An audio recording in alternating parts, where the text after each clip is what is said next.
Vamos continuar louvando ao Senhor juntos. E antes de prosseguirmos, eu quero apenas dizer o seguinte: a vida é cheia demais. A maioria de nós não tem tempo diário para si mesmo com Deus. Não tem aquele lugar secreto acerca do qual Jesus falou, que a gente para e sossega. Não tem esse lugar secreto nem dentro e nem fora do ser. Não tem dentro, porque a gritaria interior, o vozerio é muito forte. Podem sentar para cá, tem muito lugar aqui, tem lugar ali, podem chegar. Então o vozerio interno é muito perturbador, muito agitador. E do lado de fora ninguém pode esperar a condescendência de um planeta como este, no mundo, com todas as freneticidades desse nosso mundo. Porque a maioria não sossega nunca a alma. E é uma pena que, em não sendo assim, o que já é trágico, você ainda chegue aqui e continue viajando com os seus pensamentos para lá, para cá. Aí o que vai sobrar é apenas uma experiência psicológica tênue, sem quase significado nenhum. Muito parecida com aquela que você teria numa reunião do Lions Club do Brasil, do Rotary, ou até mesmo de uma maçonaria leve. Porque numa maçonaria mais pesada, a maioria das pessoas se concentra muito mais.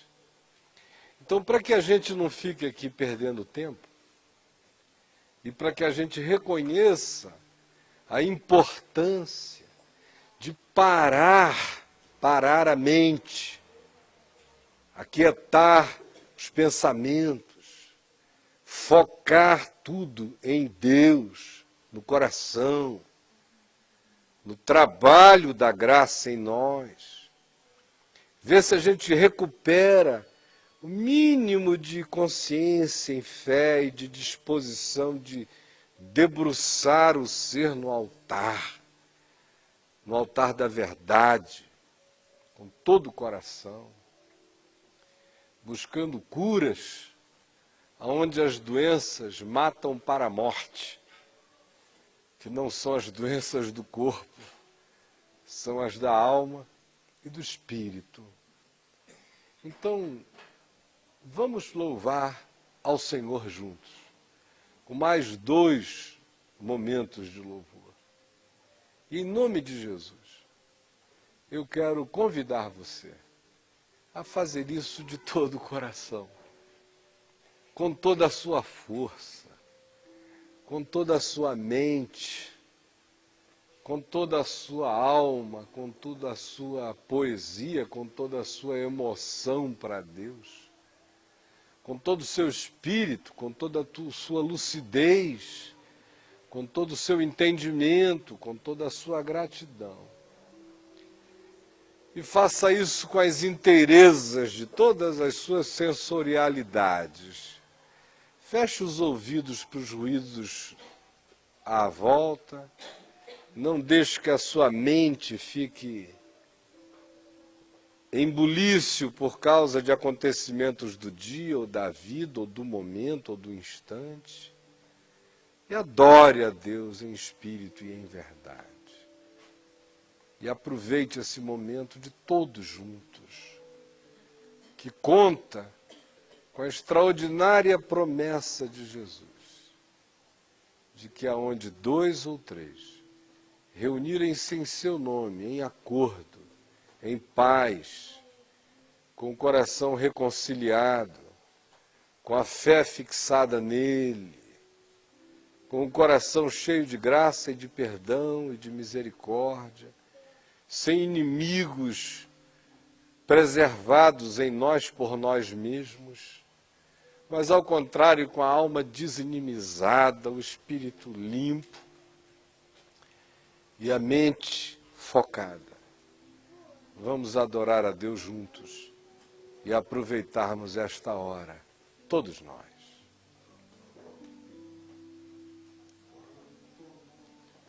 és Rei do universo, glória enche a terra e enche os céus.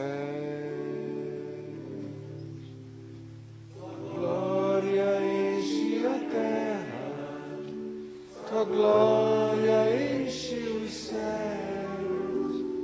Glória enche minha vida, Senhor.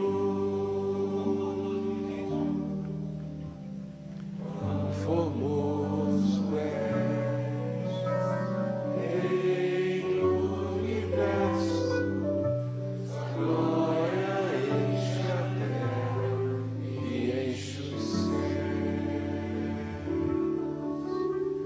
Glória enche a terra, sua glória enche os céus. Glória enche a vida, Senhor. Maravilhoso é estar em tua presença. Maravilhoso é poder te adorar. Maravilhoso é tocar as tuas vestes. Maravilhoso é te contemplar, Senhor. Maravilhoso é estar em tua presença. Maravilhoso é poder te adorar. Maravilhoso é tocar as tuas vestes. Maravilhoso é te contemplar, Senhor. Maravilhoso é te contemplar, Senhor. Maravilhoso é te contemplar, Senhor. Nós invocamos o teu nome, Senhor Jesus, juntos aqui, todos nós, invocamos juntos e invocamos uns pelos outros, e invocamos por nós mesmos, e pedimos em nós mesmos que tu nos enchas do teu Espírito, que nunca é dado sob medida, e também que tu nos tornes um corpo unânime no pensamento, na intenção do Espírito, na alegria de alma em torno do teu nome e na paz de coração uns pelos outros em relação a qualquer outro que aqui não esteja ou esteja em qualquer lugar. Por favor, vem, tira o véu da nossa mente, tira de nós a distração, a indisposição de ouvir, ou aquela vontade de administrar o que se ouve. Permite que surja dentro de nós, por graça tua, uma imensa vontade de comermos toda a tua palavra e não fazermos restrições ao cardápio do Evangelho. É o que eu peço que aconteça de bom em nós, para que a tua palavra seja boa nova para todos nós. Em nome de Jesus. Amém. Gente amada, na quarta-feira passada, eu falei sobre a diferença entre o homem natural, o homo psíquicos, o homem almático, o homem que vive só das pulsões da alma. Falei do homem carnal, do boneco orgânico, do discípulo orgânico de Jesus, que é aquele indivíduo que tem obrigações na cabeça e guerra na carne, na alma, nas pulsões não pacificadas na graça de Deus no Evangelho. E falei do homo pneumáticos, o homem espiritual, que é aquele que não se deixa julgar pelas médias à volta e nem se deixa influir pelo que seja curso deste mundo, projeto de globalização e clonificação humana e mental, mas ao contrário, resiste a este século, renova a sua mente, deixa-a transformar-se para que ele prove qual seja a boa, agradável e a perfeita vontade de Deus. Eu terminei dizendo que quem estivesse vindo a essas nossas reuniões de quarta-feira deveria estar preparado para o fato de que nós estamos iniciando um processo, este ano inteiro, de consciência do significado do discipulado em Jesus, do que significa ser um discípulo de Jesus.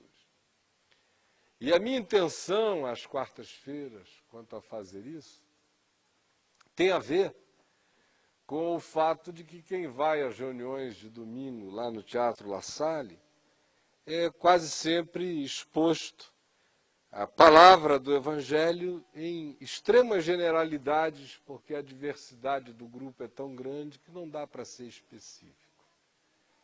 Segundo, porque se nós estamos caminhando no caminho, e o caminho da graça é apenas uma trilha histórica tênue do verdadeiro caminho no qual nós estamos caminhando, que é Jesus, se é assim, não tem outro assunto mais importante do que o significado de ser discípulo de Jesus. Porque, de fato, é isto que, de um modo ou de outro, todos nós dizemos que somos. Alguns, inclusive, se jactam disto. Alguns fazem disso uma carteirinha de membro de igreja. Alguns transformam isso em diploma de batismo. Alguns transformam isso em certidão de casamento na igreja. Alguns aferem isto por frequência a reuniões e por todos esses outros critérios bons para serem praticados em zoológico, quando se conta os animais na volta à jaula, mas que não tem absolutamente nada a ver com o que produza um discípulo de Jesus no coração e, consequentemente, na vida e no todo da existência. O texto que eu escolhi para a gente estudar nas próximas quartas-feiras é Mateus, começando no capítulo 16 e indo, dependendo de umas poucas coisas apenas, provavelmente até o capítulo 21. Isso deverá fazer com que a gente fique nesse trecho do Evangelho de Mateus pelo menos uns 2 meses, só olhando algumas coisinhas aí. Hoje, eu quero iniciar fazendo a leitura que começa aqui no verso 13 do capítulo 16, e eu vou ficar apenas até aqui ao final dessa primeira parte, no verso 22, e na quarta-feira que vem a gente volta de novo, porque hoje não vai dar para esgotar nada, nem básico, do que eu quero dizer nesses primeiros versículos aqui. De Mateus 16, de 13 a 23. Que diz assim, gente, e é importante que haja todo silêncio, atenção, boa vontade, porque a gente ouve com os ouvidos. Por isso é que Jesus diz, quem tem ouvidos para ouvir, ouça. Então, por favor, use o aparelho auditivo, deixe a informação entrar na mente e fuja do que possa distrair você. Indo Jesus para as bandas de Cesaré de Filipe, perguntou aos seus discípulos, quem diz o povo ser o Filho do Homem? E eles responderam, uns dizem João Batista, outros, Elias, e outros, Jeremias ou algum dos profetas. Mas vós, continuou Jesus, quem dizeis que eu sou? Respondendo Simão Pedro, disse, tu és o Cristo, o Filho do Deus vivo. Então Jesus lhe afirmou, bem-aventurado és, Simão Bar-Jonas, porque não foi carne e sangue quem tu revelou, mas meu Pai que está nos céus. Também eu te digo que tu és Pedro, e sobre esta pedra edificarei a minha igreja e as portas do inferno não prevalecerão contra ela. Dar-te-ei as chaves do reino dos céus. O que ligares na terra terá sido ligado nos céus, e o que desligares na terra terá sido desligado dos céus. Então advertiu os discípulos de que a ninguém dissessem ser ele o Cristo. Desde esse tempo, começou Jesus Cristo a mostrar a seus discípulos que lhe era necessário seguir para Jerusalém e sofrer muitas coisas dos anciãos, dos principais sacerdotes e dos escribas, ser morto e ressuscitado no terceiro dia. E Pedro, chamando Jesus à parte, começou a reprová-lo, dizendo, tem compaixão de ti, Senhor, isso de modo algum te acontecerá. Mas Jesus, voltando-se, disse a Pedro, arreda, Satanás, tu és para mim pedra de tropeço, porque não cogitas das coisas de Deus, e sim das coisas dos homens. Os discípulos já vinham andando com Jesus há algum tempo, até que chegaram neste momento da estrada, do caminho, da jornada. Alguns tinham chegado logo no primeiro momento. Foram convidados por amigos, por irmãos, por sócios, para virem dar uma olhada no que estava acontecendo, ficaram e foram convidados a ficar. Alguns deles foram separados do grupo, um número de 12, e passaram a ser chamados de apóstolo, que significa enviado, significa mensageiro, significa portador de um recado. Isso é um apóstolo.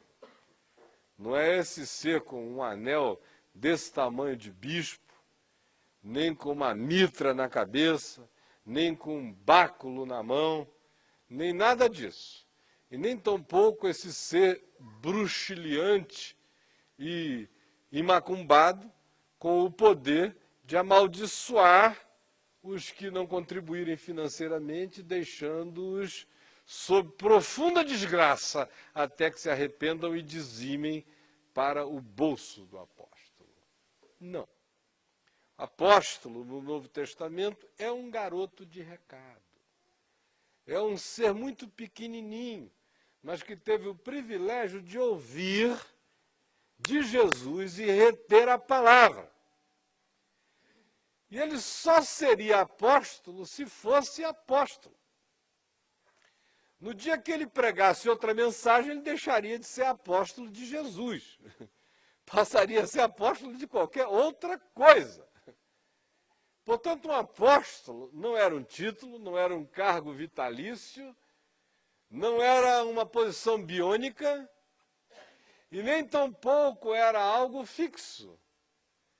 Se Judas tivesse traído e não tivesse suicidado, vocês acreditam que ele continuaria a ser um dos 12 apóstolos?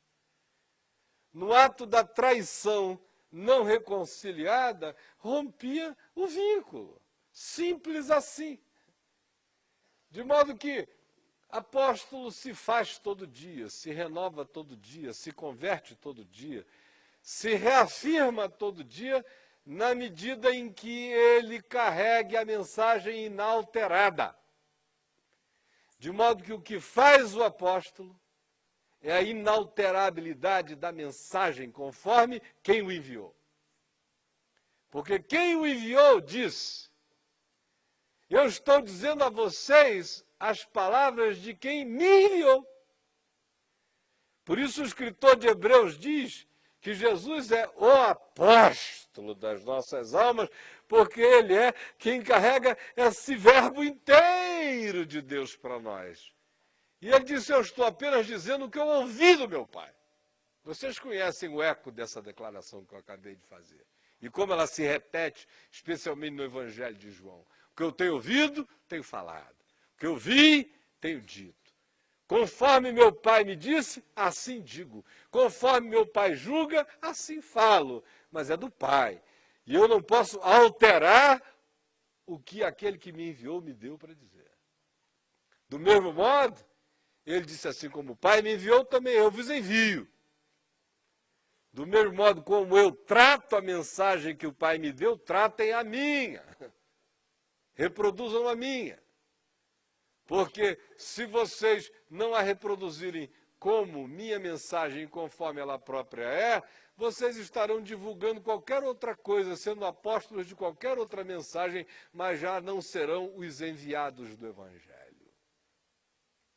Então esse grupo que aqui está em volta de Jesus é formado dessas pessoas que tinham começado a crer desde o início, que se achegaram por vias diversas, mas que receberam um único convite e uma única possibilidade de discipulado. Quando perguntaram a Jesus, mestre, onde assistes? Onde moras? Onde resides? Bem no iniciozinho da jornada, era um curioso que queria saber qual é o endereço da reunião, queria saber onde é a sinagoga do Senhor, queria saber aonde é a escola na qual o Senhor prega. Me dê um endereço fixo. Jesus disse, vem e vê. Porque ele não tinha nenhum endereço a dar. Ele não poderia dizer que era em Belém, nem que era em Jerusalém, nem que seria em Nazaré, nem que toda quarta ele estava em Cafarnaum. Ele apenas disse, olha, se você quiser ser meu discípulo, vem e veja, e me siga. Porque o tabernáculo é de fato móvel, é andante, é caminhante. E se você tem a intenção de ser meu discípulo, fique sabendo, não existe fixidez no discipulado.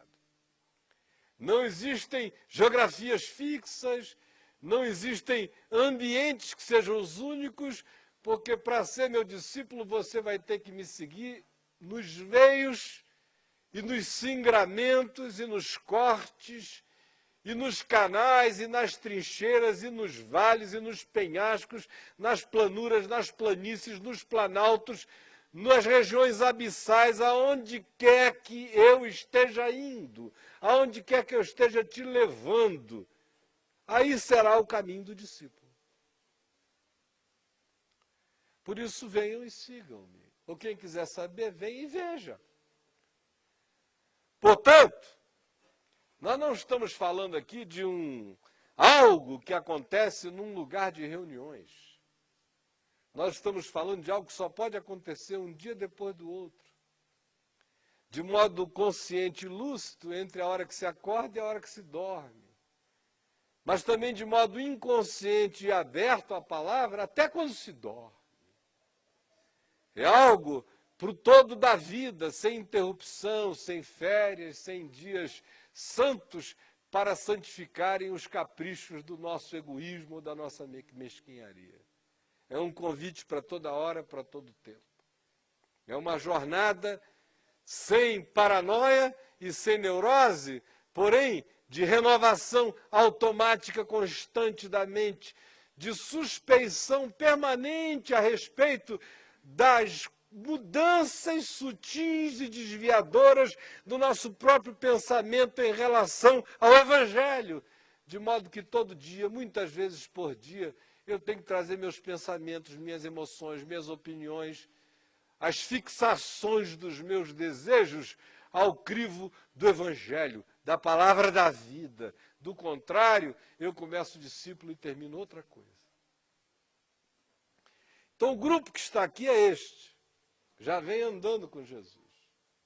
Aqui mesmo no capítulo 16, do verso 1 ao verso 12, se diz que Jesus inicia fazendo a eles uma advertência em relação aos fariseus e aos saduceus. Verso 1 do capítulo 16. Cuidado com essa moçada, com os saduceus e com os fariseus. Os saduceus eram, em geral, oriundos da classe sacerdotal de Israel.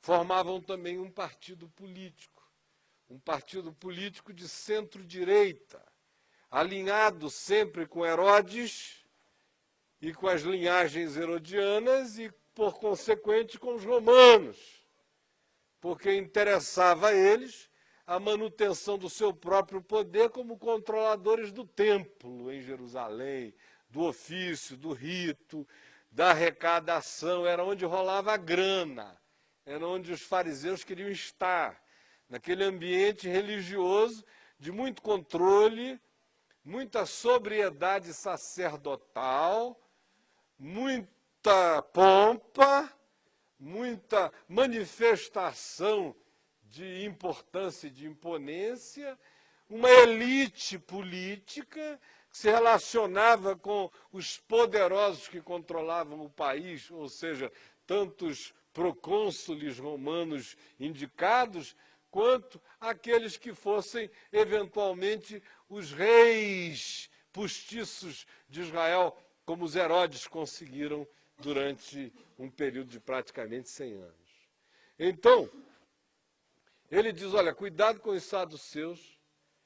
Também acerca de quem aqui no Novo Testamento se diz que era um grupo que não cria em nada. Eles não criam em espírito, eles não criam em anjo, eles não criam em demônio, eles não criam em diabo, eles não criam na ressurreição dos mortos. Eles malmente, como diz o pessoal da minha terra, malmente criam em Deus, assim, bem de raspão. Eram os saduceus, que é, em geral, o que acontece com os indivíduos que se tornam os discípulos do rito, os discípulos do templo, os discípulos das mecânicas que supostamente realizam bem pela própria realização do rito em si, como máquina de agradar a Deus. De outro lado, ele diz, tomem cuidado com os fariseus, que era uma moçada de centro-esquerda, que mantinha uma relação tensa com o poder do templo, com o poder romano, mas nem tanto, porque eles não queriam bater tão de frente, eles não queriam ser esvaziados de poder, e o poder deles era oriundo do zelo, da ortodoxia, do literalismo, do moralismo, do behaviorismo, do condutismo deles, segundo a lei de Moisés, indo eles aos extremos de detalhamento, de tentativa de encarnação legal e cerimonial das descrições da lei, que faziam deles esses seres carregando caixinha de couro na testa com um pedacinho da lei, com o braço amarrado, com pedaços da lei, com a lei presa em tudo que é lugar, e na porta da casa, e ele tendo que andar repetindo a lei o dia inteiro, tentando cumprir os pensamentos insinuados por Moisés a respeito de como deveria ser a conduta de um indivíduo que temesse a Javé, ao Deus de Israel, e todas as cerimônias, e todos os jejuns, e todos os dízimos, e todas as invenções que eles pudessem criar para se tornarem mais justos do que a justiça.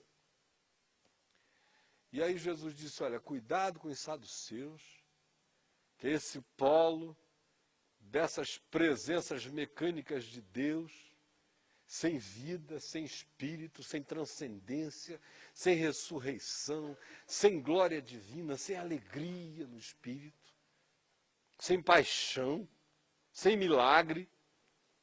E também cuidado com o zelicismo dos fariseus que vivem de um legalismo que inviabiliza a existência e que os torna seres só da fachada, porque no lado de dentro eles sabem que nenhum deles consegue cumprir os rigores da lei. E como eles sabem que na subjetividade eles não conseguem, o que eles fazem é apenas a construção de uma máscara hipócrita, hipócrites, significa de fato máscara. Isso é hipocrisia máscara. Então, cuidado para que vocês não fiquem mascarados, nem desapaixonados, como os saduceus, nem mascarados, como os fariseus. E ele faz essa advertência, iniciando dizendo o que um discípulo não tem que ser nunca. Não tem que ser esse indivíduo que de Deus guardou lembranças, álbuns, figurinhas, souvenirs,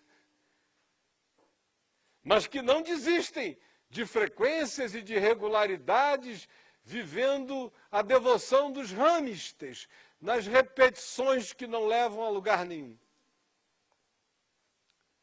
Nem tampouco sejam desses que vivem de projeções, afirmações, declarações e abusos de poderes espirituais e de superioridades morais e de culto a vocês mesmos, como os fariseus, porque no fim isso constrói apenas um ser que não é. Apenas tira a alma, apenas mata a verdade no íntimo. Apenas destrói a sinceridade. Porque para Jesus, conforme aquele gesto dele, ao amaldiçoar a figueira, que estava cheia de folhas e não tinha frutos, porque não era tempo dos frutos, lembram disso? Mas amaldiçoou.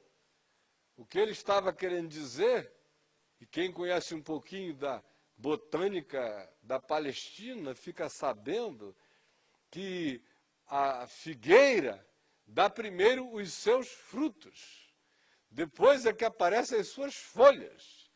De modo que quando uma figueira já está cheia de folhas, é porque ela já está entupida de fruto dentro.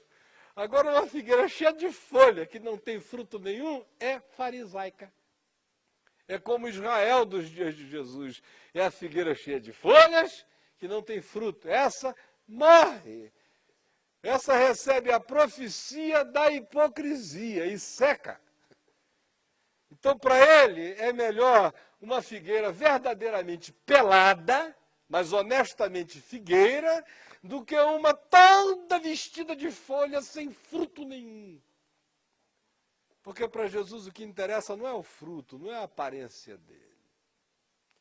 Uma figueira pelada tem chance no tempo próprio dar o seu fruto. Uma que conseguiu inverter a ordem e dar primeiro folhas e nunca apresentar frutos, essa aí se tornou híbrido de uma perversidade inconversível, que só vai endurecendo mais o coração. Então, esses discípulos, acerca dos quais nós estamos falando, chegam aqui neste ponto em que a gente lê no capítulo 16, no verso 13, indo para Cesareia de Filipe, para o norte do país, na direção do Monte Hermon, das nascentes do Jordão, tendo ouvido de Jesus anteriormente, de maneira enfática, essas duas afirmações. Cuidado com a doutrina dos saduceus. Cuidado com a fé que é só plástica, que é só estética, que é só mecânica, que é só rito, que é só frequência, que é só comportamento. E cuidado com aquela que se transforma apenas em demonstração exacerbada, agigantada, neurótica, paranoica de uma espiritualidade que não é verdadeira e que acaba gerando apenas casca e máscara. E aí, o verso 13 diz que eles estavam indo na direção das bandas de Cesareia de Filipe. Depois desse contexto, quando Jesus pergunta aos discípulos dele, quem dizem as multidões que eu sou? Aí eles disseram, olha, uns dizem que tu és João Batista. Não explicam como é que tu és João Batista, se João Batista só morreu há alguns poucos meses atrás. Mas tem gente que acha que O senhor está recebendo João Batista. Que o João Batista é o seu guia. Que o senhor está cheio de João Batista. Que o senhor é o Jesus Frites Batista. É mais ou menos isso. O senhor está recebendo João Batista. Não dava nem para ele ser uma reencarnação de João Batista, porque eles só tinham entre eles menos de 1 ano de diferença de idade. E o João, o primo dele, tinha acabado de morrer, decapitado, pela gula sexual de Herodes. Então, João Batista. Outros dizem que é Elias, que o Senhor é a reencarnação de Elias. Ou que o Senhor está aqui tomado pelo mesmo espírito, no mesmo poder de Elias, para ser um grande reformador religioso de Israel, purificador da nação, que ainda vai reunir todo mundo no monte do templo e vai dizer: escolhais hoje a quem servir, se é o Senhor ou se é os romanos. E vai descer o cacete em quem pensar diferente. E vai fazer descer fogo do céu. Aleluia! Muita gente com essa expectativa. O Senhor é o Elias. E tem que chegar com arsenais melhorados e mais fortalecidos. Não pode ser uma bolinha de fogo só para destruir um altar. Já tem que ser uma bola meio nuclear para acabar com os romanos. Mas, aleluia, tem gente com essa esperança. Tem outros que dizem que o Senhor é Jeremias. Por causa desse tom de pregação profética sobre a destruição do templo, ou não dá a menor bola sobre o significado das construções, nem do poder que os judeus conseguem arregimentar nos conluios deles com os romanos, de modo algum. O Senhor está sempre avisando e dizendo que os dias são maus e que se não houver conversão, todo mundo perece. Por isso, tem gente que acha que o Senhor parece com Jeremias, anunciando um exílio, um cativeiro, uma desgraça. Deve ser Jeremias andando entre nós, carregando um choro ambulante por Israel. Tem outros ainda que dizem que pode ser qualquer um dos profetas, menos Oséias, porque o Senhor nem é casado e nem corno.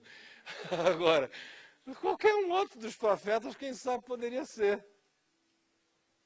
Aí Jesus diz: bom, é isso que vocês ouvem o povo dizendo que eu sou? E eles disseram: é. E ele disse: mas agora eu queria saber uma coisa, o que vocês aqui, os enviados, os apóstolos, os discípulos, esses que eu estou mandando pregarem e anunciarem, dizem que eu sou? Quem eu sou? Olhem bem para mim e me digam quem eu sou. Mas não deem-me uma resposta evangélica, por favor, disse Jesus. Qual seria? Resposta evangélica: o Senhor é filho de Maria. Ai, aleluia, Maria. O Senhor nasceu, ela ainda era virgem quando o Senhor nasceu.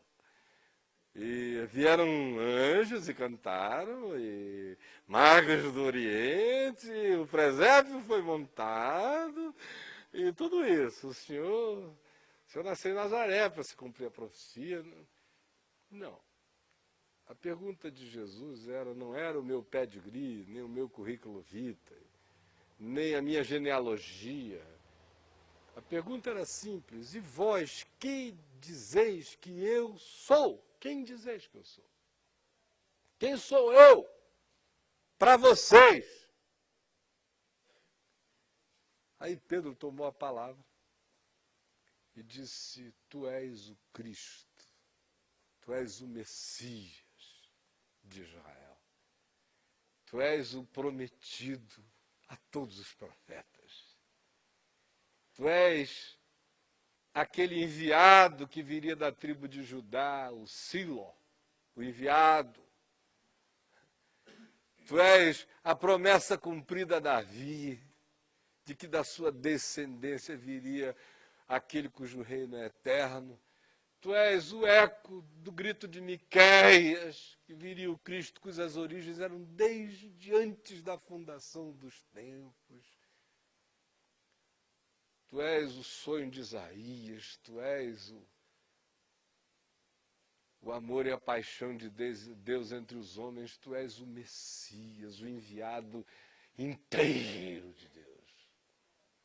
Tu és o Filho do Deus vivo. O que em Israel equivalia a dizer, tu és Deus. Porque, de acordo com Caifás, o sumo sacerdote que julgou a Jesus no final, uma das acusações que prevaleceu para o decreto, para o veredito final, para a sentença de morte, foi esta.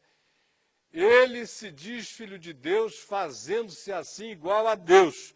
Essa era a interpretação judaica. Portanto, quando Pedro diz, tu és o Messias, até ali estava tudo bem. Ainda que alguém não concordasse, mas era uma esperança de Israel que alguém o fosse.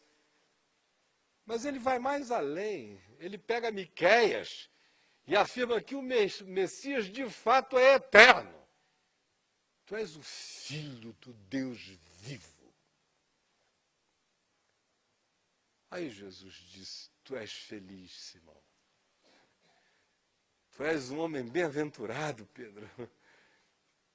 Porque não foi carne, não foi sangue, não foi intelecto, não foi teologia, não foi junção de imagens, não foi concatenação, não foi a capacidade de elocubrar, não foi a cerebração, não foi a filosofia, não foi autoiluminação, não foi autogenialidade, não foi nada disso que a gente revelou essas coisas. Porque discernir o que você discerniu é impossível pela teologia, pela filosofia, e os teólogos tinham que ser honestos, como os sacerdotes judaicos, e dizerem que de fato era um escândalo afirmar que quem quer que fosse, fosse Deus. Os teólogos tinham que admitir que de fato, por nenhuma teologia se chegaria a esta conclusão de que aquele que estava ali, com 1,68 m, 1,74 m, 1,80 m, não sei qual era a altura dele, mais moreno ou mais claro, olhos pretos, azuis, marrons ou de qualquer cor, com cabelo grande, pequeno, maior, liso ou encaracolado, com cheiro de macho, era Deus. Não dava. Pela teologia não dava. Pela teologia era idolatria dos sentidos, de acordo com Israel. Ouve, ó Israel, o Senhor nosso Deus não apareceu com nenhuma aparência, nem com coisa alguma, ninguém viu nada. Cara, chega alguém aqui e diz, olha para mim, eu e o Pai somos um. Pela teologia, é heresia. Pela filosofia, é loucura.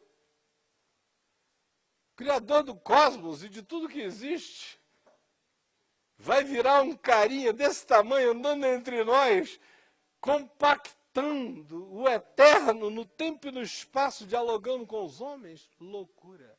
Nem existe tal coisa.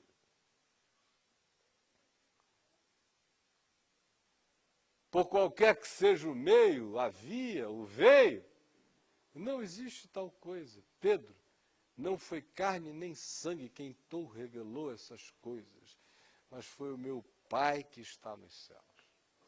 Porque se isso não vem por revelação do Pai, não vem por cogitação humana, nem por elucubração humana, nem por qualquer outras coisas.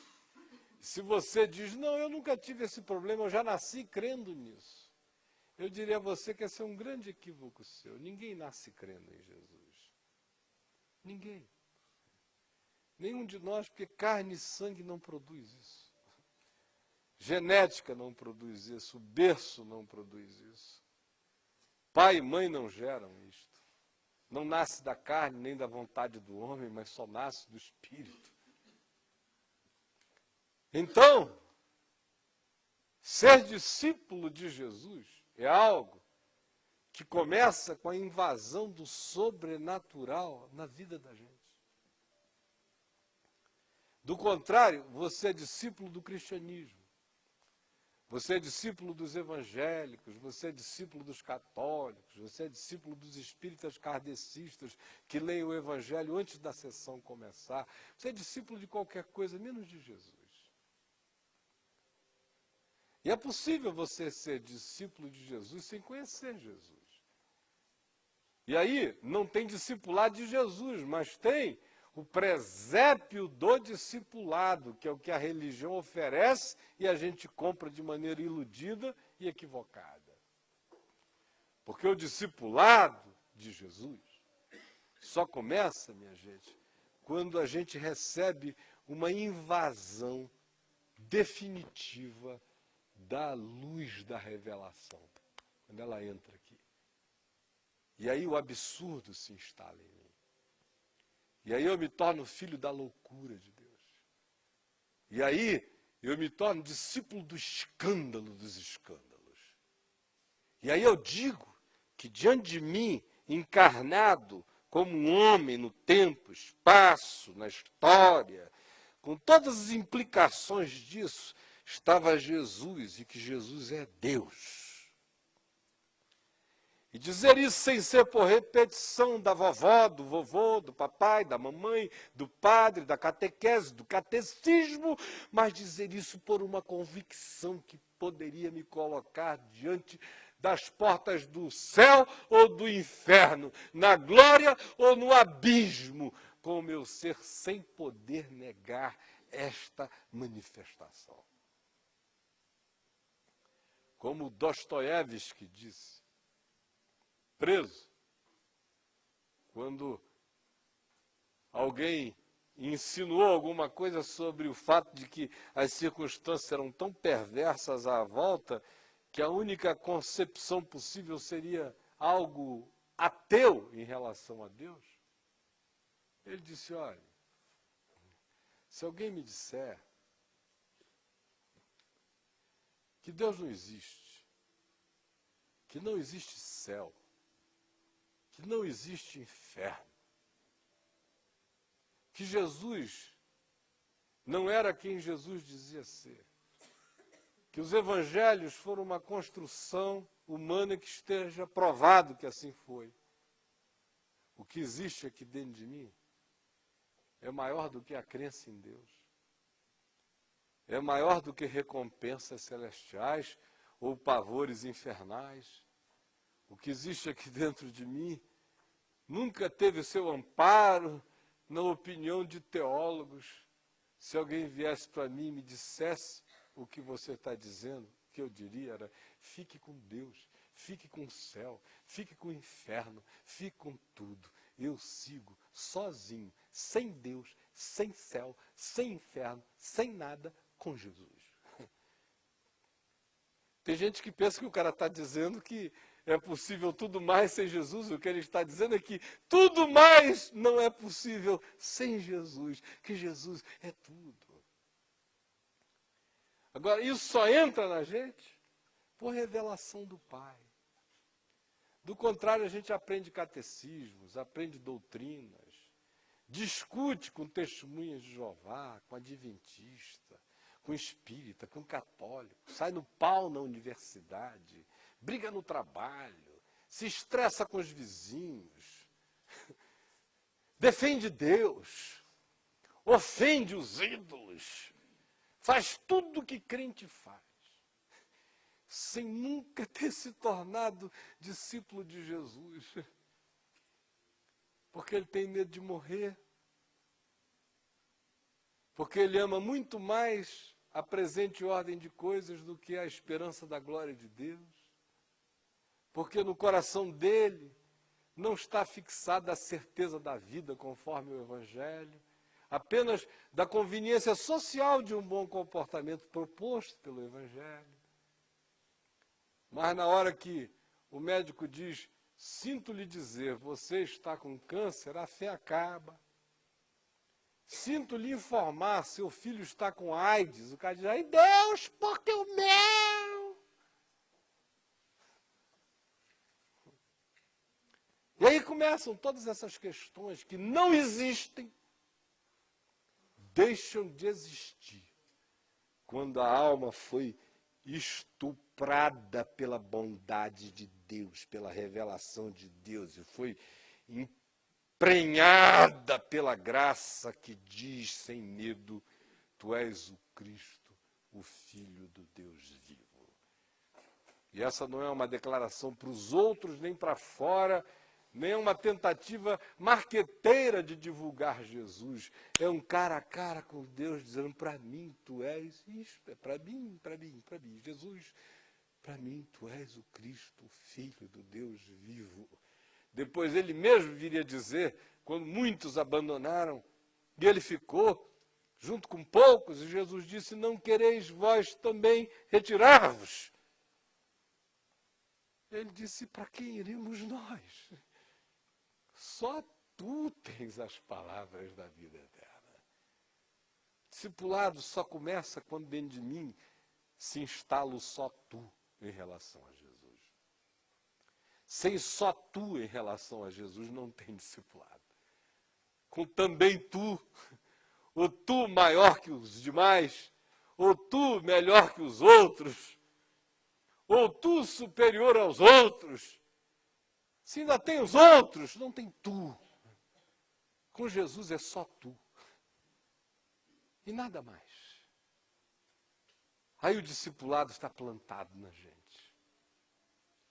Quando isso começa com a confissão de quem ele é, e vai se concluindo todo dia com as afirmações que a gente vai fazendo contra todos os dissabores, contra todos os choques, contra todos os escândalos, contra tudo que não se entende de imediato, contra tudo que nos parece ser uma manifestação de esticamento do nosso ser, mas ainda assim a gente permanece dizendo: para quem, para quê, para onde, se para mim, só tu. A primeira coisa, portanto, gente, é que o caminho do discípulo só começa quando existe essa revelação que explode aqui dentro. Paulo falou a respeito deste momento revelação dele, com algumas linguagens e figuras de expressão bem interessantes. Ele primeiro associa esse só tu de Deus na vida dele, essa luz que chega, que ilumina, com a criação do mundo. Porque ele andando na estrada de Damasco, quando uma luz brilhou do céu, e vocês conhecem a história, está em Atos no capítulo 9. Mas quando ele vem a escrever, posteriormente, a respeito disto, ele fala do Deus que de trevas disse: haja luz, e houve luz, e fez resplandecer em nós a iluminação do conhecimento da glória de Deus na face de Cristo. O que aconteceu comigo quando essa revelação chegou era como a terra no princípio, sem forma e vazia, existente, mas não vivente. E a palavra de Deus chegou, e Deus disse: haja luz, e eu me descaotizei. E de ente existente passei a ente vivente. Outra imagem que ele usa é a de um coração represando o encontro com Deus. Resistindo, resistindo, resistindo, resistindo como uma represa. Então, superabundou, então, transbordou, então, explodiu a graça de Deus. E a palavra grega que ele usa é justamente aquela que designa o arrebentamento de uma represa, que estava contendo aquilo ali até que chegou a hora em que ela arrebentou e estourou. A graça prevaleceu. A terceira imagem dele é de parto. Quando ele diz em 1 Coríntios, no capítulo 15, que ele, diferentemente dos demais apóstolos que tinham encontrado a Jesus enquanto Jesus andava por aqui, veio a encontrá-lo como um nascido fora de tempo, fora de hora, já bem depois, quando ele já não estava aqui. E ele diz que nasceu como nascido fora de hora, usando um termo que designava um parto difícil, de uma criança em sofrimento e de uma mãe que não conseguia dar à luz e que precisava do auxílio intenso de parteiras que arrancassem a criança com as garras, com fórceps, puxando para fora. Eu nasci ectrauma, nasci provocado por trauma, por arrancamento de Deus para fora. Essas imagens, juntamente com muitas outras que ele usa, e não vem aqui ao caso sair reproduzindo todas elas, mostram uma coisa, que na mente de Paulo, a semelhança do que deve existir na mente de qualquer outro discípulo, ninguém, de fato, inicia esse caminho sem que seja invadido pela revelação, pela luz. Senão a gente não nasce. É ato de graça amorosamente estúpida que arranca o bicho. É graça forçando a resistência da gente que arrebenta a represa. É luz que chega e vitaliza uma terra sem magma, sem impulsão, uma terra pedrada, rochosa, uma terra que não era viva, que não produzia vida. E ele explode luz e graça, assim como no nosso coração, sem essa luz e sem essa graça, não há criação, nada começa. Então, a primeira coisa que a gente tem que saber, iniciando essa nossa jornada, é perguntar do que a gente é discípulo. A gente é discípulo das muitas catequeses.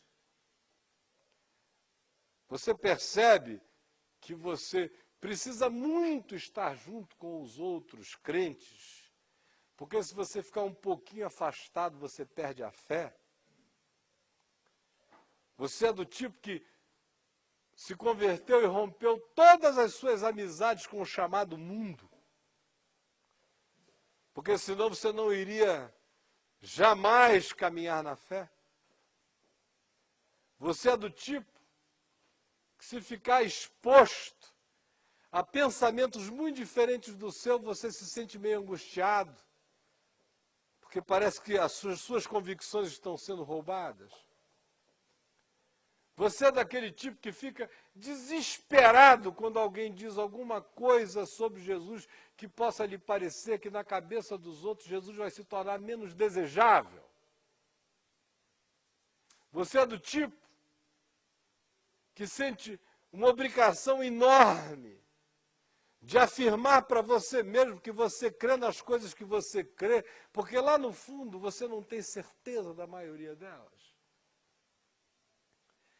Você é do tipo que treme todinho quando entra na internet, ou alguém envia um link para você, que em sendo visitado relativiza a Bíblia como palavra de Deus, Jesus como Filho de Deus, a fé como meio único de vida com Deus?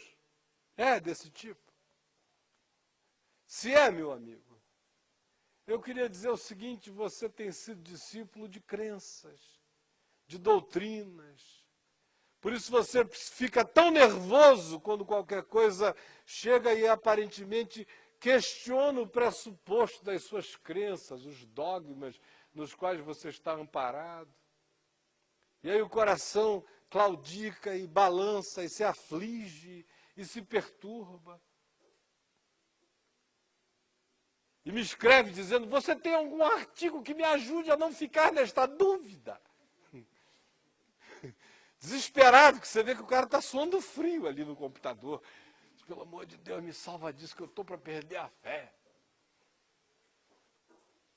É desse tipo? Se é, meu irmão, tem muita vela na sua vida.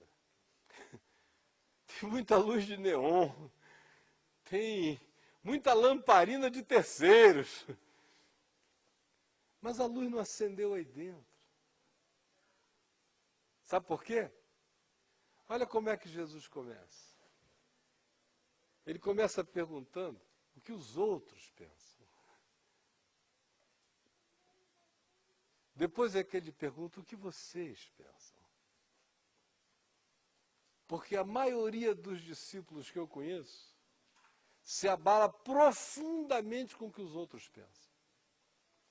Vocês imaginem um Pedro evangélico, andando por aí ouvindo aquelas conversas, não, acho que ele é João Batista. Não, mas são parentes, tem tudo a ver.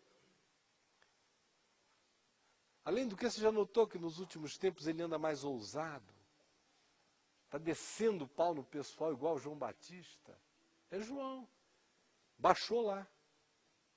Ele deu uma trimilicada assim, além dele entrou João.